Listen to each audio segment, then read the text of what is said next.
there was a huge uproar, shockingly, not shockingly at all, actually, about this religious freedom bill.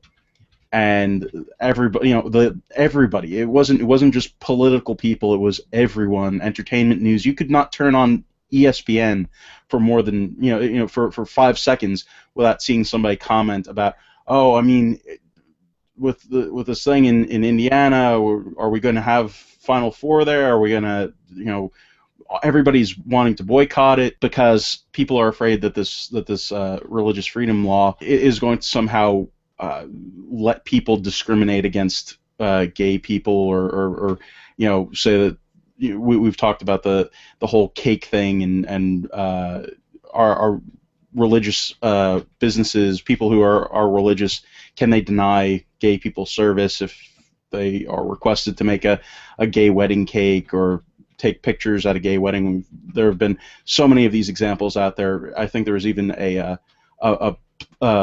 couple who had to sell their farm because a gay couple wanted to have a gay wedding there, but they didn't want to do it. Just all sorts of craziness. Well, and the whole thing about the RFRA is it constrains when the government is allowed, it defines and constrains when the government is allowed to force somebody to violate their conscience. And the government is allowed to force you to violate your conscience if the thing that you do, if there's substantial harm to another party, or if there are specific reasons. And in fact, when RFRA has been used in the past, it's always come down, and the court has always decided in favor of the gay couple forcing the baker to make him a cake. Every single time. The court has ruled, using the guidelines in RFRA, the courts have always come down on the side of the gay people being able to force a business owner to make them a product that they don't want to make. So the absolute uproar over it just doesn't make any sense to me at all. But there's a lot of it. And the thing that kind of got me, which was in my next article, was that all of these people on the left who were complaining and complaining and complaining. I don't personally, even though I'm a born-again right-wing evangelical Christian, I got no problem with gay people getting married. I would have no problem with baking a cake or, doing photography, although you wouldn't want me trying to do your photography. But, I would not have any problem with providing these services to gay people. It doesn't matter to me. But I don't like forcing others to. And it always comes back to this same thing I say. I support every choice that doesn't take away someone else's choice. And that's what I would say to both sides. Just don't have your choices, as much as possible, don't have your choices take away other people's choices. And when those choices are unavoidably in conflict, let's try to come up with the best resolution that treats everybody well. But all these guys on the left, and you're going to talk about them in a moment, the guy from Apple, the CEO of Apple, and all these people. But, Ellen DeGeneres and all these leftists and the NCAA, they all had one thing in common. Not one of them offered any idea or notion of protection that they would offer to people of faith. Anything. They all of them want people of faith to absolutely have to provide any service, anytime, in any way for anyone who disagree, no matter what violation of their conscience, no matter what, simply because they don't care about their religious conscience. The RFRA doctrines and the permissions that you get for it have been used many, many times for multiple reasons to protect people from, it's to protect you and I from the law. And it's to protect you and I from the government forcing us to violate our conscience. And what about the Amish, who have been able to be conscientious objectors and not have to respond to the draft? They've used RFRA regulations to exempt themselves from the draft. That's what this is. It isn't a law that says you don't have to serve gays. It isn't that in any way, shape, or form. The store, no store is going to be allowed to turn somebody away just because they're gay. They will be allowed to say, I don't sell this particular product. And if you are mother and father of gay person wanting to buy a cake for your son's gay wedding, if I don't make products for gay weddings, I don't make products for gay weddings. I'm not going to sell it to whoever you are, gay, straight, or either way. It's not your sexuality that matters to whether I sell you this product or not. You're asking for a product I don't sell. You know, and one quick comment, I have joined several Indian tribes now. But you still don't have long hair. It's not it's not going to help you grow the hair. No, but it's helped with my writing with the peyote. It's been incredibly helpful. Ryan, please save us before we go into tangents, drug-fueled tangents. You guys have covered this well from the angle it was intended from, kind of protecting Christians from going against their deeply held beliefs. And they have, Christians right now are one of the, if not the most persecuted group in the world. They're being slaughtered by the thousands overseas. They're trying to take away Christian rights all over in this country through a lot of different means.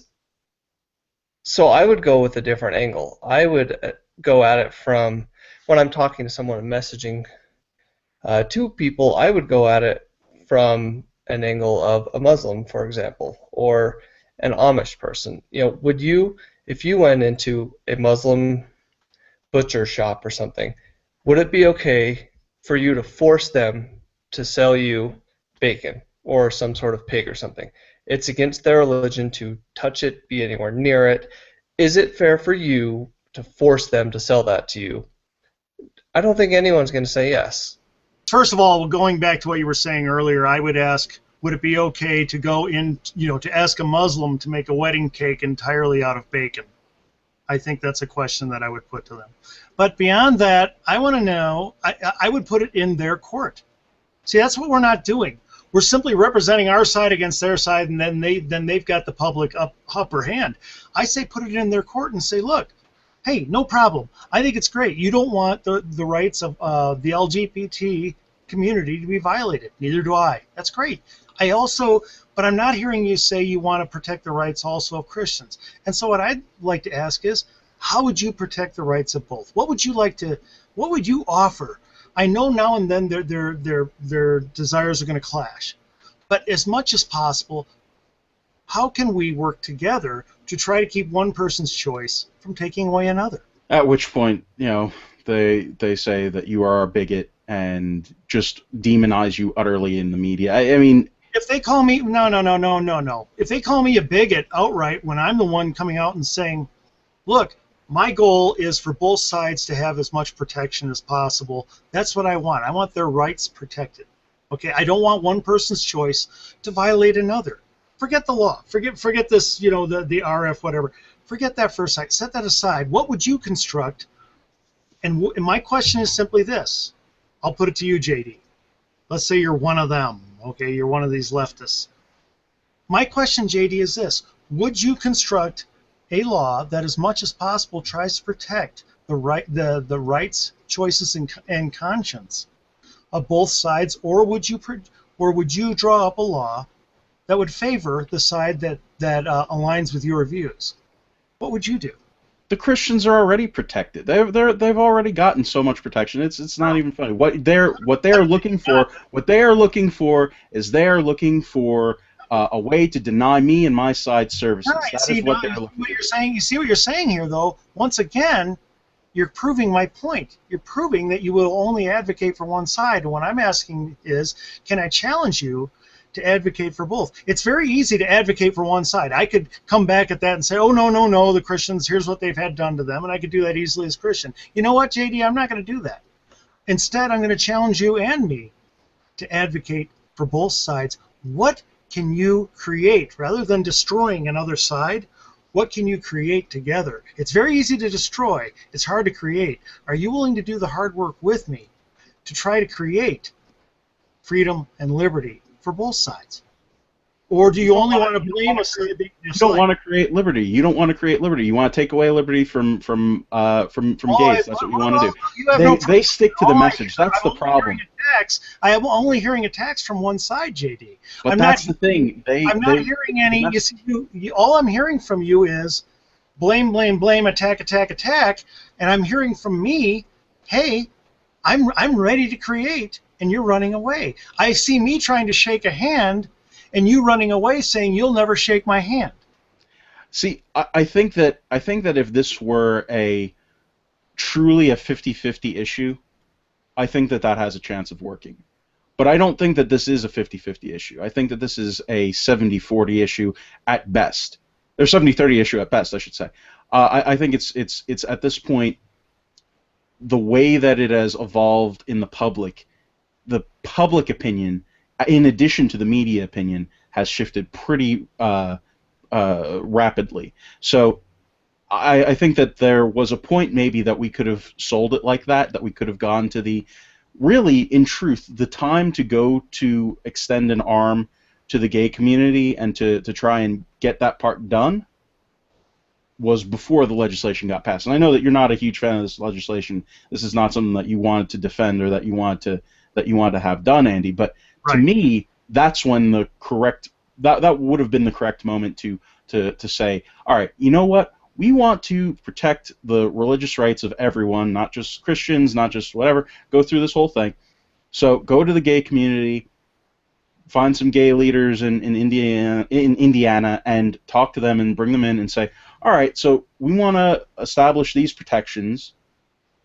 How can we craft this legislation together to get this thing done in a way that is not objectionable? I think that and then when they raise objections there, that's a good time to counterpoint it. But Right. now it's already exploded. It's already something that we've got egg on our face and everywhere else.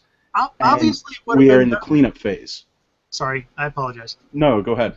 Obviously, it would have been better earlier, but that doesn't mean it's not good now. I always tell people, because like I'm going to be doing a seminar this Saturday on messaging and personal messaging, and people hear all these right ways of doing things, and they feel really guilty because they're like, oh my gosh, I've blown this here and here and here, and I blew this with my sister, and I drove my best friend away from conservatism. And I always tell them the same thing. Don't worry about it. The worse you have failed in the past, the more pronounced the difference will be when you do it right now. They are only allowed 4 ounces of 100% juice, and it has to be 100% juice. Any other juice, if you're talking about high C, you're out of luck. You cannot, if you are a daycare, you just throw out all that high C that you have. Throw out the Capri Sun, you're done.